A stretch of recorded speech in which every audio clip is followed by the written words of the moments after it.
Ինչի Ռուսաստանը ինչ վատ բան է արել մեզ։ Ռուսաստանը լինելով այն ժամանակ մեր ռազմավարական դաշնակիցը չկատարեց իր ռազմավարական պարտավորությունները եւ դրանով իսկ հանդիսացավ աղետների աղբյուր մեզ համար։ Մենք դա պետքա ֆիքսենք։ Առավել եւս այն մարդիկ, ովքեր որ ռազմի դաշտում են եղել, ակնկալիքներ ունեցել են։ Ու երբ որ տենում էին, որ մի քիչ լրջացնում ես իրավիճակը, էլի որ քո կողքի ընկերը ուղղակի անշրջացած ընկնում է ներքև, բոլոր նրանք, ովքեր որ պարտավորություններ ունեն ու դա չեն իրականացրել, արդեն ակամայից դառնում են թշնամի քեզ համար։ Այսինքն հիմա Ռուսաստանը թշնամի է, որովհետև դավաճանել է, հա, Անշուշտ, ոչ միայն դավաճանել է,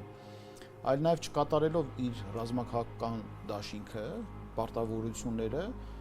մեր թշնամու կողքը կանգնեց եւ թշնամու առավելապաշտական մոտեցումները սպասարկեց։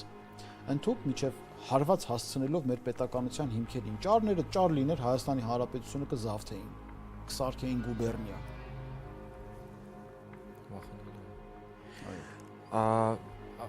Այս